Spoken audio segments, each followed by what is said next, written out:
Good evening, everyone, and welcome to this episode of Langer at the Mic Live. And it's been a while. I did go I did go for a live stream this past Friday when the Habs acquired Eric Stahl, but with the postponed games as a result of COVID-19 in amongst the Montreal Canadiens, they haven't played since last Saturday against the Vancouver Canucks. And the Montreal Canadiens, they come back off their 9-day break with a dominant 4-0 win against Connor McDavid, Leon Draisaitl, and the Edmonton Oilers. And honestly, this game was over after 22 seconds when Jesperi Kotkaniemi, Arturi Lehkonen, and Paul Byron took it in off a 3-on-1 with their speed. And it was Kotkaniemi who led the rush. By the way, Byron's was Lehkonen's skate who was just onside. The Oilers reviewed the play, but Kotkaniemi, great way to lead the rush with speed with Byron and Lehkonen at his wings. Fed Byron, took it to the net, fed it back to Kotkaniemi, beat Koskinen with not the best shot, but Koskinen is not the best goaltender, but credit Kotkaniemi for bearing it and finishing it on his fifth of the season. And honestly, that non-call right there, Kotkaniemi's fifth of the season, that non-call right there, or that goal being upheld and not overturned, 18 seconds in was the turning point of the entire hockey game, because here come the Edmonton Oilers. Yes, they're riding high off the overtime win against the Toronto Maple Leafs yesterday, but they're still playing really good hockey with Mike Smith, who got the night off tonight, and good for the Canadiens because Koskinen was terrible with giving up rebounds left and right, especially. But with the way that Connor McDavid, Leon Draisaitl, Darnell Nurse, with the way they're playing hockey right now, this was a tough challenge for the Montreal Canadiens. And if that, coming off the 10-day break with that goal by Kotkaniemi, if that gets reversed, as what has happened to this Habs team so many times with big goals at key moments when they need it, getting reversed, and them it's just deflating their mojo that they have going. Well, this one got upheld, and the Habs, they kept their momentum going throughout the entirety of the first period, second period, and third period, the entire hockey game. This was a complete win by the Montreal Canadiens. And by the way, not only did they get a call or upheld in their favor, or stood in their favor, but also Connor McDavid, his goal in the second period got reversed. So the Canadiens not only got a goal returned or upheld in their favor, but they got a call reversed, or a goal reversed in their favor. So, but honestly, this game. So not only was it the first 18 seconds where Kotkaniemi buried it, and then the Habs, they're flying all over the Oilers and all over the first period, but it was their depth that stood out big time tonight, because Paul Byron played like pre-Mackenzie Weegar fight Paul Byron that earned that 4-year, $3.5 million per season contract. Arturi Lehkonen played like a regular third line, in your face, annoying on the forecheck, but also not completely unable to finish Arturi Lehkonen, because he had his hard work. He got rewarded for his hard work and scored his third goal of the season in that first period as well. It was and honestly, it was weird. It was interesting to see, because it was Danault, Byron, and Lehkonen all on the ice at the same time, which was pretty much a go-to checking line in the bubble against the Pittsburgh Penguins and Philadelphia Flyers last year, but it resulted in a goal. And yeah, so obviously the Canadiens' depth, and also Michael Frolik, who of course made his debut tonight, stepping in for Tyler Toffoli, who skated this morning but is still injured and couldn't go. He did some good things, but he also did some. He had a bad play in the third period where right off the faceoff he kind of tried kicking the puck out of the zone but missed, and that's when I think it was Yamamoto just ripped it on Carey Price, who made a really nice blocker save. Who Price got his first shutout of the season, by the way. Carey Price, first shutout of the year, and a well-deserved one at that. Even though he was really busy, there were other games where he was much more busy, and he had to. And it would have been nice to have seen him get shutouts in those games, like against the Jets, like against the first game against the Oilers, like against the Canucks. And on this night, he had probably one of the easiest shutouts of his life, 17 saves. But why was it only 17 shots? Because that's how well the Montreal Canadiens played an entire 5-on-5 hockey game, or an entire hockey game tonight. Connor McDavid in this game, and Leon Draisaitl, by the way, I think Connor McDavid had a 10-game point streak coming into this one. He didn't have a shot on net, if I'm not mistaken. through 3 periods. Yeah. Connor McDavid, -2, 2 penalty minutes, no shots on net for Connor McDavid. Leon Draisaitl did have 4. Or sorry, he had 2. Leon Draisaitl had 2, but Connor McDavid, no shots on net, because that's how well the Canadiens have played Connor McDavid this year. I don't think he has a goal against the Habs yet this year. Because what the Habs did tonight against Connor McDavid, whether it was 5-on-5 or even on the PK, they just converged on him. They sent guys like 2-3 players in his face, took away time and space, and were in the right place at the right time to make sure that he couldn't pass it anywhere, or anything that he tried to do was just suffocated. Plain and simple. And look, it's not, is that a strategy that's going to work every game? No. And is that partly due to the fact that the Oilers were coming off again the back-to-back game, the second half of back-to-back game, and the Habs were well rested? Possibly, yeah, it's part of it. Connor McDavid, the same way the Habs coming off the second night of the back-to-back game against the Flames a couple weeks ago and were completely flat. The Oilers were flat similarly tonight. But yeah, just this was a fantastic game by the Canadiens because of they were well rested, and they were not rusty in terms of the rest versus rust debate. They were not at all rusty, even though they only had 1 practice and a skate since their game against the Vancouver Canucks, where they won in overtime a week and a half ago. And also another big story is that a lot of the guys, I think they had stationary bikes brought into their homes. So that clearly worked in terms of keeping their legs fresh. But yeah, man, just that first period, they were like, it was 3-0 after the first period because they were just flying all over the Edmonton Oilers. I mean, the Habs outshot the Oilers that was a score, 15-7, 15 shots on net in the first period alone against the Oilers. And the Habs, like, I didn't notice, okay, there's maybe some instances of them having difficulty breaking out, like Petrie had a bad turnover or 2 bad turnovers. Evans had a really bad turnover in the first period. But mostly every time they're breaking out of their zone, they were unharassed. Like they broke out easily out of their zone. They attacked the neutral zone with speed. They did what they did at the beginning of the year. And okay, the Oilers did push back a little bit in the second period, but the Habs just kept on taking it to them. And also another thing, so like, yeah, all 4 lines, you had Kotkaniemi on the first goal, of course. You had Lehkonen with Danault and Byron. Even the 4th line, like I said, Michael Frolik in his debut with Evans and Perry, they had a couple of really good shifts, and Perry had a really nice chance where it was kind of like an awkward play that landed in his skates, but he made a dangerous chance out of it, just firing it quickly on net.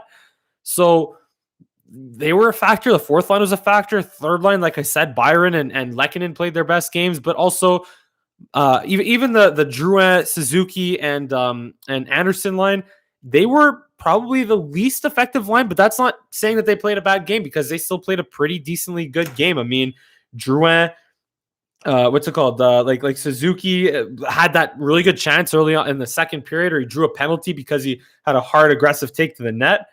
Friggin' Josh Anderson, he did have the fight, which I didn't really love, against that friggin' goon on the Oilers there. I don't even remember his name. I'll have to look it up. But Lagesson, yeah, William Lagesson. Like, I didn't love that fight, but at least Anderson pummeled him, so that was nice, but he could have gotten hurt from that, which is not cool. And yeah, just look, like that line was the least effective line, but they still played a really good hockey game. And last but not least, from the forward groups, the forward lines at least, Danault, Tatar, Gallagher. It's been 2-3 games now that they've been playing the same way they've been playing for the last 3 years. And okay, there was one play where Danault will not have good finish around the net, and we all know that because and he had the right idea. He was wide open in front in the first period, took a pass, went backhand, and completely missed his backhander. He had the right idea to beat Koskinen that way, but and then Tatar missed the follow-up shot, which was from a dead angle. But Danault, that was a beautiful pass to Tatar on his goal in the second period. Just cross seam right on the tape, beautiful pass right to Tatar, who buried it on Koskinen. I think Koskinen could have stopped that. Like, that's kind of a bad goal. Like, that doesn't look great on Koskinen at least. But yeah, that was just a great finish by Tatar. And yeah, just that line was clicking. That line, Gallagher, that the work that he did to lead to that goal. Like, how could I forget to mention that? He was on it, pretty much on his butt in the corner, lying down, still working with his stick, and fed the puck back to Danault along the half wall, who fed Tatar. Like, that was all set up by Gallagher, essentially. And yeah, just look, that was the best hockey game the Montreal Canadiens played in 2021. Plain and simple. And there's a lot to unpack, obviously, this week with the Eric Staal trade. Like, they got guys coming back with Toffoli. Eric Staal is going to join after quarantine. Armia is going to come back after he's done dealing with COVID. Hopefully he recovers okay. We wish him obviously all the best, and hopefully no one else gets infected with COVID. And yeah, that's pretty much it. I mean, I was a little bit late to the stream tonight because I did my my weekly webinar on physical and mental health that I do every Tuesday night. So that's why I have to record the second and third periods and watch it a little bit later. So that's why my notes aren't as fresh in my mind.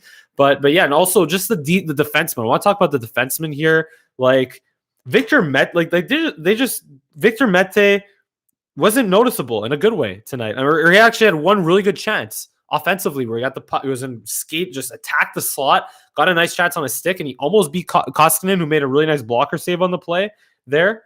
That was a really nice play by Victor Mete, who, by the way, played a good 15 minutes, like a quiet and steady 15 minutes, which is always good when you see out of Victor Mete. Brett Kulak also had a heck of a game. He was guilty of the turnover that led to the Connor McDavid almost goal in the neutral zone there. He pinched and 3-on-1 the other way. But besides that, him and Petrie just complemented each other really, really well. The penalty kill was absolutely stellar. Just guys they're protecting the middle of the net. They were not letting dangerous passes get through. They were really good at winning battles along the boards and like 5-on-5 also, but on the penalty kill as well. Just they were so good at winning puck battles all night. Right place, right time. And yeah, just they didn't allow the Oilers an easy chance to set up. And when the Oilers did manage to set up on the power play, they were so good at taking away dangerous passes throughout the middle. And then as soon as they had a chance to clear it, they'd clear it. Simple, right? And then Tyson Barrie did hit the outside of the post on one play there, but yeah, just the Oilers with all their star power tonight, they went, what was it, 0 for 3 on the power play. So really good job on the PK. The only couple of things you can nitpick about for the Habs, face-offs at one point was like 42% in the second, third period here. They finished 49%, so it could be a little bit better on face-offs. Power play, they were 0 for 4, but you know what? In the first period that the second unit had with Deneau, or no, not Deneau, it was he had power play time, by the way. It was the wave of Perry, Kotkaniemi, Gallagher, Petrie, Tatar, like the wave that always does good things in the power play. Like they could have scored 5 goals in like a 10-second span at one point in the first period there. So yeah, just the defense, the penalty kill. And by the way, Matt Cowan, Edmondson hit the net on his shot that turned into a Lehkonen goal. Yes, so that's like the third time someone not named Petrie and Romanov as a defenseman on the Canadiens hits the net with a shot, or it feels like it at least. But yeah, Edmondson, by the way, was +3 tonight, who already leads the league in plus-minus. +3 for Joel Edmondson tonight. Him and Weber, for all the flack that Weber has taken, Weber was steady tonight. I don't think he was as good as he was in the bubble, Weber tonight at least, but from what you saw to Weber tonight, like that can translate to like that's like 21 minutes, 50 seconds. I've been calling for Weber's minutes to go from 24, 25, or 23 to like 20, 21. We played 21 minutes, 50 seconds. So like right around 22 minutes. And he was steady out there. He wasn't okay. He had the misplay at the blue line at the end of a power play, which led to a breakaway or a chance for Kyle Turris the other way as he was coming out of the box. But besides that, Weber played a really solid game tonight. And him and obviously so did Joel Edmondson. Kulak, Petrie already mentioned, and Romanov and Mete, they were steady. Like they played mistake-free hockey whenever they were on the ice. Romanov was aggressive at or just smart in picking his spots of when to go for the big hit and when not to. And yeah, like look, and then last but not least, of course, Carey Price got his shutout. Like I said, Price was not busy tonight. Of course, he was not busy tonight, but, getting that first shot of the year finally halfway through the year and shutting out Leon Draisaitl and Connor McDavid and the Edmonton Oilers when it should have been like the third shot the Habs actually had against the Oilers this year. Like, that's really quite something impressive. So, look, the Habs, as we know, they were this good early in the season through 10 games, and then they just fell flat for the entire month of February. So we know the Habs, the way they played tonight, they're not going to be this good every single game, but let's enjoy it when they do play this well, and let's just hope that they can take the good things from this game. Like they're not going to, the puck's not, they're not going to win every single puck battle, and the puck's not going to land on their sticks every single game like it did tonight.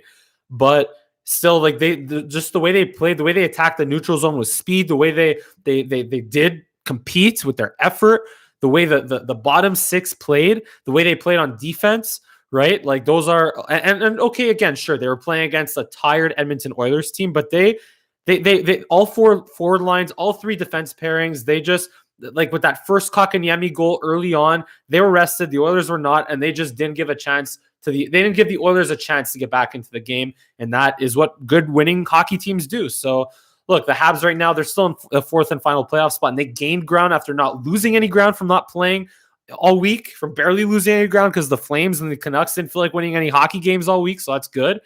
So the Habs, this is a big win in terms of gaining ground in the standings and just leaving the Flames, Canucks, and obviously the Senators in the rearview mirror. And yeah, but that being said, though, the Habs, they will have to take care of business against the Flames, though. They will have to beat the Flames going forward. And yeah, look, this is very exciting. This is a fun hockey game to watch after 10 days of no hockey. The Canadiens, they made it worth the wait, and hopefully they make it worth the wait again when they play the Ottawa Senators on Thursday night. I think they're in Ottawa. But yeah, just look, and like I said, with Eric Stahl, Joel Armia, like there's going to be a lot of internal competition on that bottom six there. But yeah, just best game of the hockey season by the Habs. And yeah, just look, that's all we have here on Langer at the Mic. And thank you so much for tuning in as usual. You can give me a big thumbs up on this video. Subscribe to my channel here if you really enjoyed my commentary, if you enjoy my commentary as usual. And give me a follow on Twitter, Instagram, and TikTok at Mike Langer. And this has been a Habs post-game show here on Langer at the Mic Live. And I thank you so much for watching. I look forward to seeing you again next time.